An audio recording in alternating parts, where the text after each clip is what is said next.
Good morning my dear students, कैसे हैं आप लोग। आशा करता हूं कि आप लोग बहुत अच्छे होंगे। मेरे प्रिय छात्रों, आज हम लोग क्लास 11th केमिस्ट्री से अति महत्वपूर्ण न्यूमेरिकल क्वेश्चन पढ़ेंगे। आप इस वीडियो को ध्यान से देखिए और इस वीडियो में बताए गए न्यूमेरिकल क्वेश्चन को याद कर जाइए, क्योंकि ये क्वेश्चन अत्यंत महत्वपूर्ण हैं, क्योंकि इसी के आधार पर अणुसूत्र निर्धारित किए जाते हैं। चलिए वीडियो को शुरू करते हैं और देख लेते हैं न्यूमेरिकल क्वेश्चन।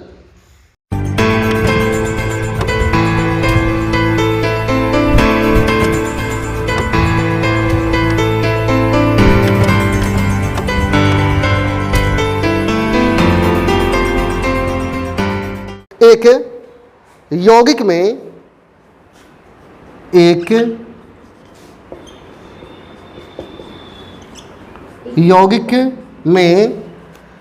Ca बराबर 38.72% कोमा P इक्वल टू 20% एवं O 41.28% है। 41.28% है तो यौगिक का अणुसूत्र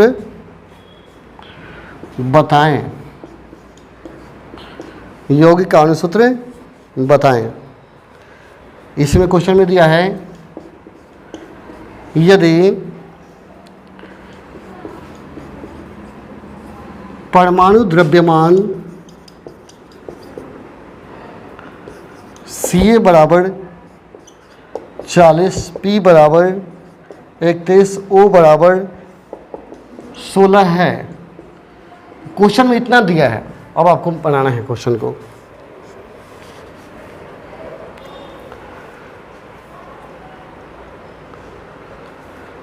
लिख दिए। चलिए क्वेश्चन एक बार और पढ़ देते हैं। कोई यौगिक है, लिख दे, क्वेश्चन लिख देना, इसको एक बार फिर से पढ़ते। कोई यौगिक है, कोई लवण हो सकता है, कोई भी यौगिक हो सकता है।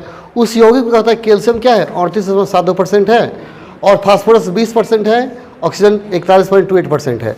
तो बताइए उस यौगिक का अणुसूत्र क्या होगा। उसे पूछ सकता है अणुसूत्र के साथ उसका नाम भी बताएं, लेकिन यहाँ केवल अणुसूत्र दिया है। जब अणुसूत्र निकलेगा तो नाम तो निकल ही जाएगा। तो कहता है यौगिक का अणुसूत्र बताएं। यदि परमाणु द्रव्यमान Ca का 40 दिया है, फास्फोरस का 31 और ऑक्सीजन का 16 है, तो सिंपल है। इसको निकालने का तरीका एक आसान है, हम बताते हैं। देखिए आप क्या करेंगे, इसको हल करने के लिए सबसे पहला काम है, देखते हैं तत्व कौन कौन सा दिया हुआ है। कैल्शियम, फास्फोरस और एक टेबल तैयार करते हैं। लिखा जाता है सारणी एक बनाएंगे, एक सारणी हम तैयार करेंगे। सारणी ये सब बनाएंगे तो सब बड़ा सारणी होगा। देखिए तो फिर बनाइएगा आप, पहले एक बार इसको देख लीजिए।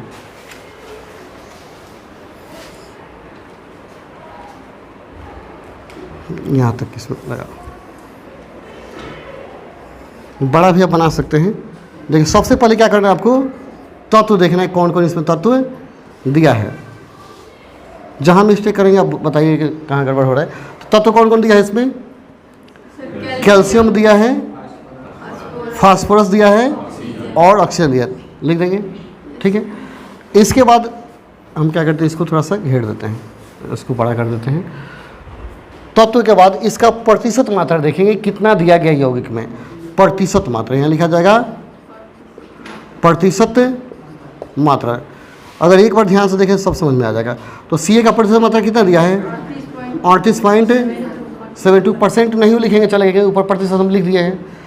P का मान दिया है 20% और ये दिया है 41.28%। प्रतिशत हो गया।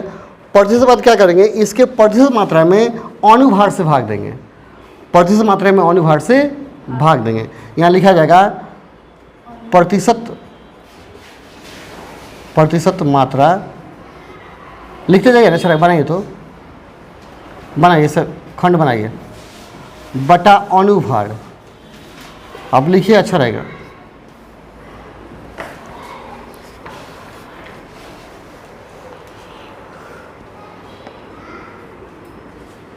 लिख दें।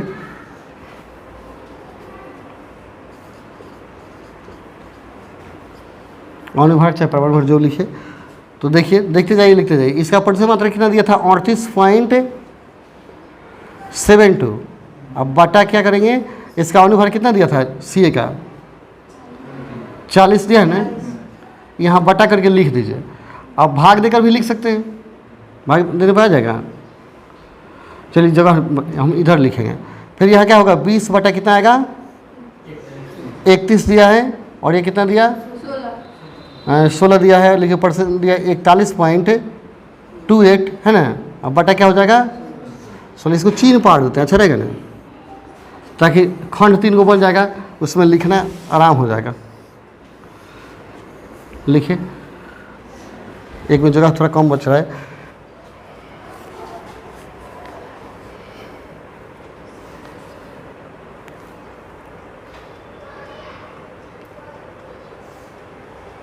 लिख दिए। अब एक बात बताइए, प्रतिशत मात्रा में जब हम अनुभार से भाग देते हैं तो क्या प्राप्त होता है? प्रतिशत मात्रा में उसके भार से भाग दिए तो क्या निकलता है? यह मात्रा हो गया, उसके भार से भाग दें क्या निकलेगा? मोल की संख्या निकलता है, बताए थे ना। मात्रा बटा भार इक्वल टू मोल हो जाता है, तो यह मोल की संख्या होगा, मोल की संख्या, मोल की, ऐसा लिखिएगा पढ़ाना चाहिए ना, तो बाद में अब भूला जाएगा। मोल की संख्या, तो यहाँ भाग देने में कितना आएगा, कहीं भाग देके देखिए ना कितना आ रहा है। 38.72 में 40 से भाग दीजिए, या कहीं हम डायरेक्ट भाग देते हैं, 0.968 आएगा। 120 में 31 से भाग दीजिए 0.645, और इसको भाग देंगे तो आ जाएगा आपका 2.58। लिखिए, भाग देकर देखिए।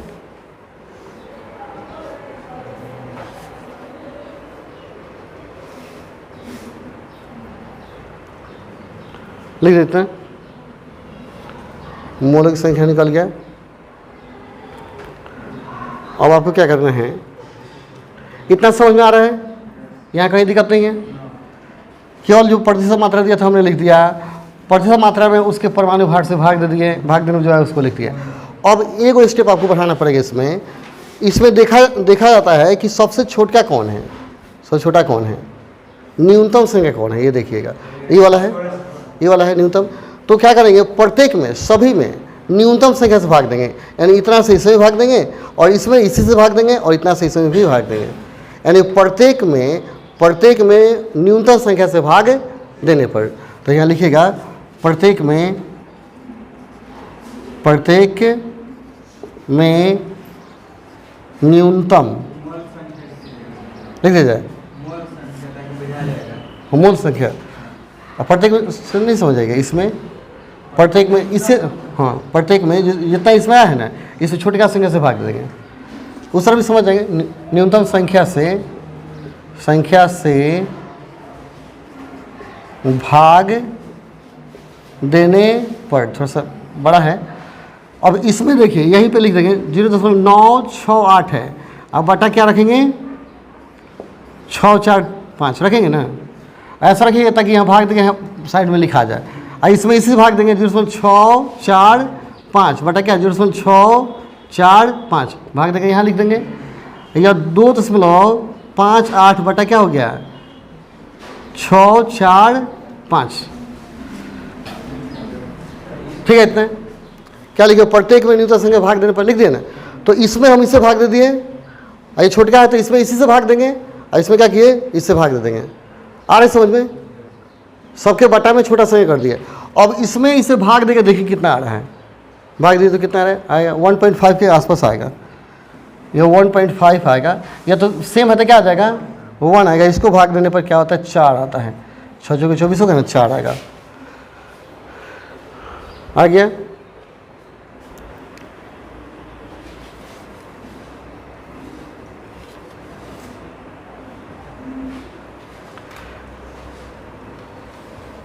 ऐसा बनेगा कि एक ही लाइन में सारणी अट जाए, नहीं अट रहने, बहुत बड़ा हो जाएगा। अच्छा, इसके बाद हमें छोटा रूप करके बताते हैं आपको, इतना है, आ रहा समझ में। अब एक स्टेप और है, यहाँ जो संख्या आता है इसको पूर्णांक में बदल लिया था। पूर्णांक बदलने का मतलब है, यहाँ देखिएगा कि ये दशमलव में दिया है, क्या दिया है, जैसे एक दशमलव में है अगर ये दशमलव में नहीं होता तो यही आपका क्या होता है, अभिष्ट मोल हो जाता, लेकिन दशमलव दे दिया। तो देखा जाएगा कि इसमें किस संख्या से गुना किया जाए ताकि दशमलव खत्म हो जाए। 100 से, 10 से, और 2 से गुना करेंगे तो 15, 30, 3 नहीं हो जाएगा, न्यूनतम संख्या हो गया। न्यूनतम संख्या गुना करके इसको पूर्णांक में बदल लेना है। तो यह लिखेगा पूर्णांक में बदलने पर, पूर्णांक में बदलने पर तो क्या होगा, 1.2 में 2 से गुना कर देना है, 3 हो जाएगा। 1 गुना 2 बराबर क्या हो जाएगा, 2 हो जाएगा, और 4 गुना 2 बराबर 8 हो जाएगा। ठीक है, इसलिए अब यौगिक का थोड़ा सा अब इसको देख लीजिए तो बनाइए। ठीक है, अनुसूत्र देखिए, अब यहाँ देखिए सी ए का मान कितना है, मात्रा कितना आ गया, 3। लास्ट में देखिए सी ए का मान है 3, 3 लिख देंगे। पी का क्या है, P2 आ गया, ओ क्या आ गया, 8 आ गया। तो CA3 P2 O8 हो गया, लेकिन इसको P2 इसमें 2 कॉमन ले लेंगे तो क्या बचेगा, P और यहाँ क्या बचेगा 4। यहाँ से कॉमन नहीं होगा, लेकिन इसमें से कॉमन हो जाएगा ना, 2 कॉमन ले लीजिए। तो हम इसको ऐसे लिखेंगे CA3 PO4 होल 2, यह अनुसूत्र हो गया CA3 PO4 होल 2, यानी कैल्शियम फास्फेट है, कैल्शियम फास्फेट, यानी यह जो था कैल्शियम फास्फेट का मात्रा दिया हुआ था। तो आंसर हो गया आपका यही, यह आपका उत्तर हो गया, और यौगिक का नाम हो गया कैल्शियम फास्फेट। अतः नीचे लिख देंगे, अतः यह कैल्शियम फास्फेट है, लिख लीजिए, लिखिए, अतः यह कैल्शियम फास्फेट है।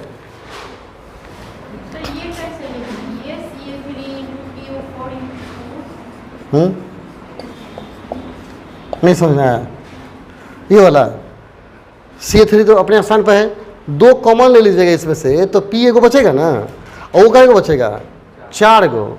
तो P या वो क्या हो गया 4, जो 2 कॉमन लिए थे वो बगल में लिखेंगे ना, तो CA3 PO4 होल 2 हो गया। हाँ समझ में, तो इसका नाम है कैल्शियम फास्फेट है, यह कैल्शियम फास्फेट है।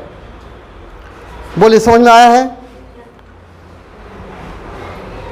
लिख लिया समझ में, नहीं आया, इधर से नहीं दिख रहा है, अच्छा है नहीं दिख रहा है तो देखिए फिर से एक बार और इसको बताते हैं, एक बार और बताते हैं ऊपर से।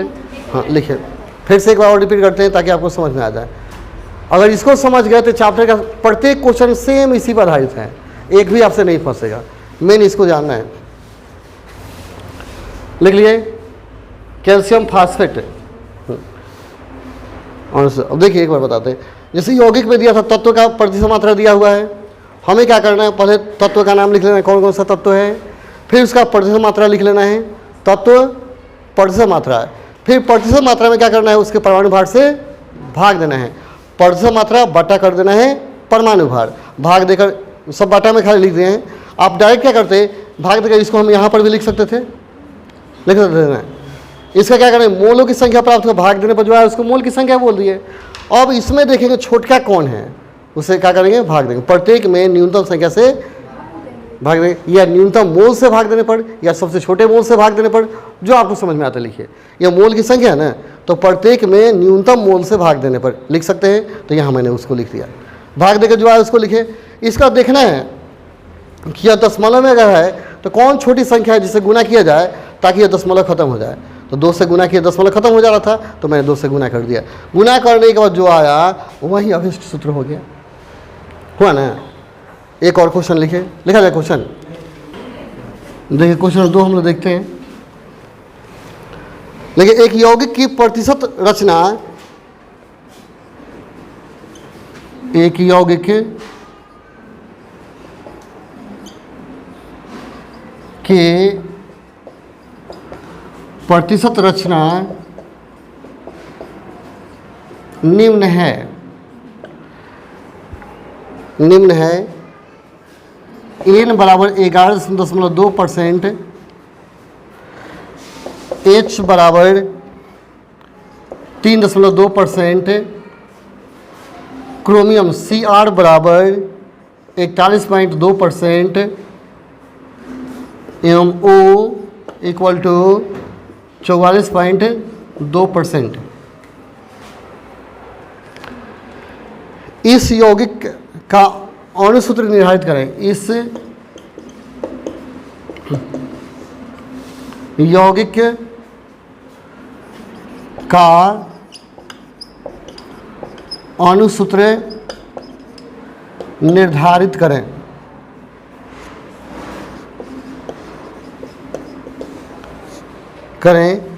और यौगिक का नाम बताएं दिया, और यौगिक का नाम बताएं यदि परमाणु द्रव्यमान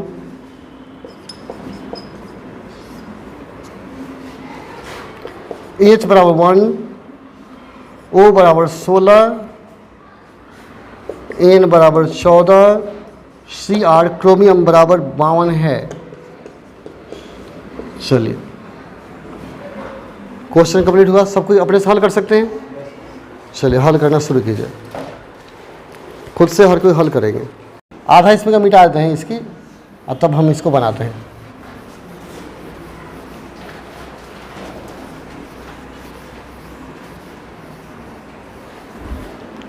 सबसे पहला काम है सारणी बनाना, टेबल। तो टेबल बनाएंगे, सॉल्यूशन।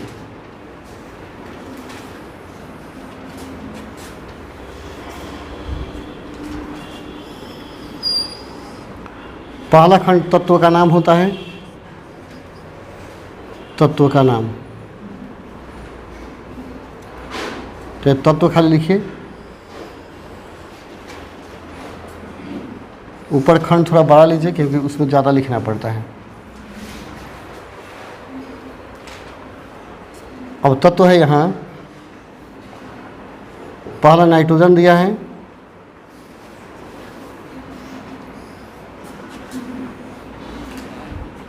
इसका दिया हाइड्रोजन,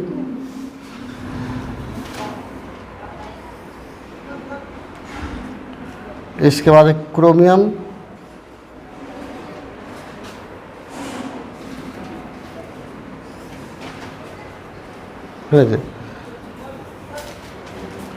क्रोमियम के बाद है ऑक्सीजन, है ना, लास्ट ऑक्सीजन दिया हुआ है।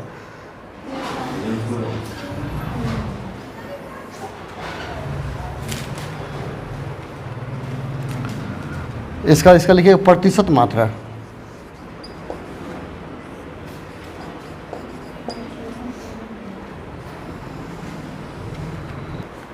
प्रतिशत मात्रा है 11.2 है, 3.2 है,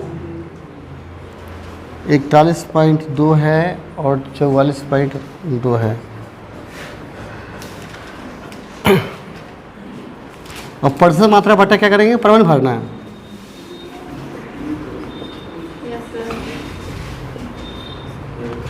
बटा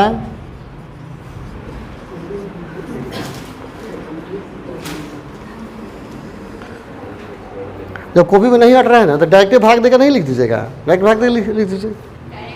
जैसे हम बटा में लिख रहे हैं, जैसे आप लिख रहे हैं 11.2 बटा, आप क्या लिखे, इसका लिख दिए कितना था, 1 दिया है, तो यहीं पे बगल में लिख दीजिएगा, या इस बटा में नहीं लिखेंगे डायरेक्ट चलेगा, ठीक है। जैसे 11.2 बटा 14 हमने लिखा, नहीं भी लिखेंगे, जो भाग देकर आएगा उसको डायरेक्ट लिखेंगे। आए समझ में नहीं, ताकि कॉपी में जगह बचे हट जाए, ये तो नहीं हट रहा, 2-3 लाइन लग जा रहा है आपका। आप इसी में भाग देकर लिखिए, 2 खंड बनाने की जरूरत नहीं है, या हाँ यहीं पे सारा काम हो जाएगा। लिखिए तो कितना है भाग देने पर, बोलिए। एक ही खंड में सब लिखिए, छोटे छोटे लिख दीजिए। और एज का क्या है, 1 है। और सीआर का कितना दिया है, 52 दिया है, और दिया 44.2। अब बटा कितना दिया है, ओ का 16।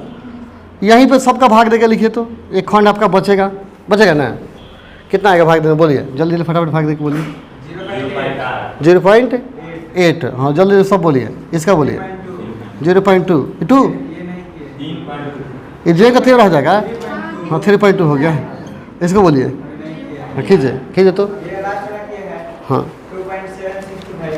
तो 2 अंक रखिएगा, ज़्यादा नहीं रखते हैं। 2.7 से क्या आता है, 2.8 रख देना दीजिए। 7 से क्या आया तो 2.8 कर लेते हैं, ठीक है। 0.8 आएगा, ठीक। अब क्या करेंगे, न्यूनतम संख्या से भाग देंगे। इसमें छोटा देख लीजिए कौन है,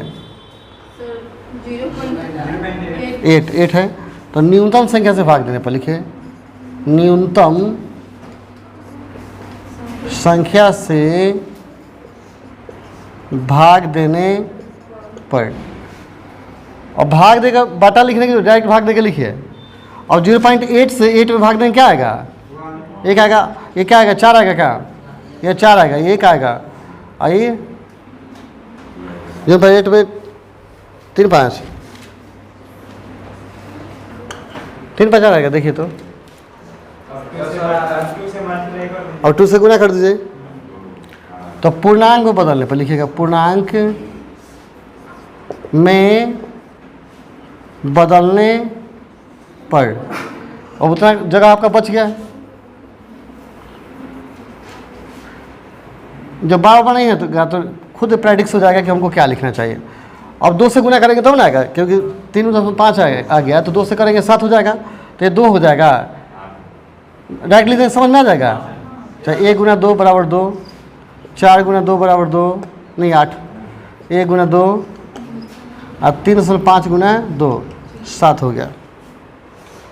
लगे। अब आपको अनुसूत्र लिख लेना है। अब अनुसूत्र थोड़ा सा देखिए, फिर आप लिखिएगा। देखिए n कितना है 2, तो n2 हम लिख देंगे। h कितना है 8 है, तो h8 हम लिख देंगे।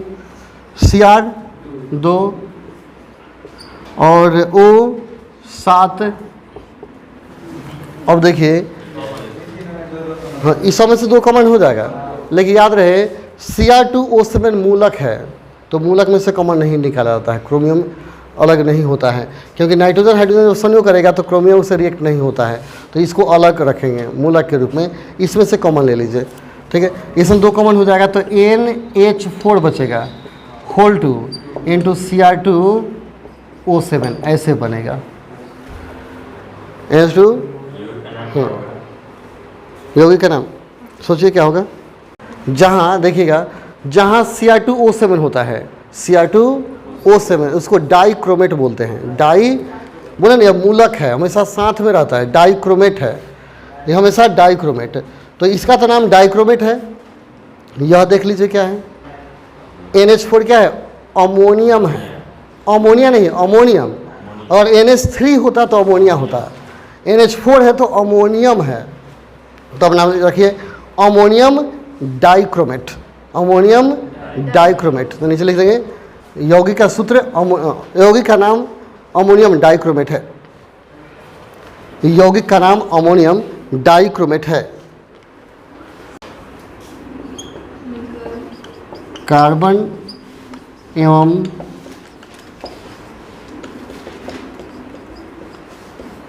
हाइड्रोजन से मिलकर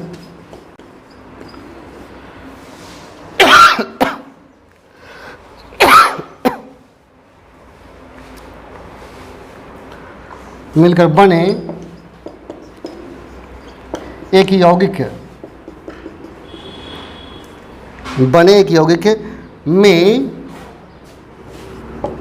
में कार्बन 75% एवं कार्बन 75% एवं हाइड्रोजन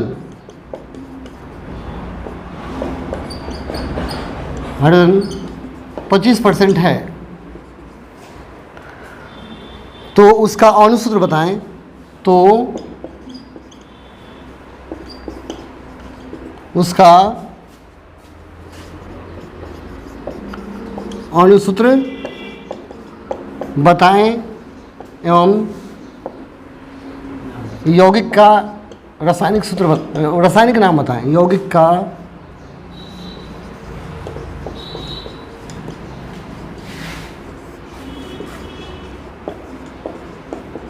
बस इतना ही, इसमें भार और नहीं दिया है, भार आपको कैलकुलेट करके रखना है। क्वेश्चन फिर से पढ़ दें। देखिए, कार्बन एवं हाइड्रोजन से मिलकर बने एक यौगिक में कार्बन 75% और हाइड्रोजन 25% है, तो उसका अणुसूत्र बताएं और यौगिक का रासायनिक नाम बताएं। बन जाएगा? नहीं बनेगा? भार तो अब कार्बन के जानते हैं 12 है, सिंपल है, और हाइड्रोजन का 1 होता है, अब आसान है। कार्बन का होता है ना 12 जी, तो हो गया, बिना भार का बना सकते हैं। आपको याद है भार? बनाइए, अब बन जाएगा? बनाइए, जल्दी बनाइए। कितना जल्दी आप बना रहे हैं?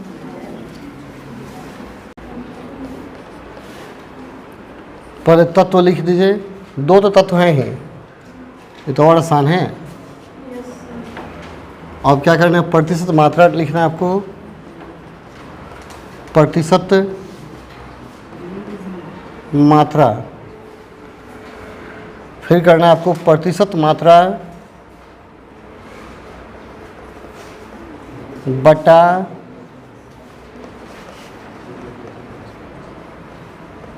परमाणु भार। तत्व कार्बन है 75% और हाइड्रोजन है कितना परसेंट?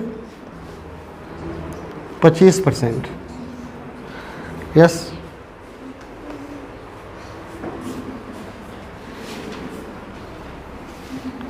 सबको खुद से बनाएंगे ना कि छापेंगे, खुद से बनाएंगे। और कार्बन का भार क्या होता है? 12, तो 75 बटा आपको करना पड़ेगा 12, अब 25 बटा इसमें करना पड़ेगा 12, और भाग दे के आप बताइए। ओ यहाँ ठीक है, 1 होगा, ठीक 1 होगा, तो ये तो 25 आ जाएगा ना। ये कितना आएगा? 6.25, ठीक है ना। अब न्यूनतम संख्या से भाग देंगे, 25 है न्यूनतम संख्या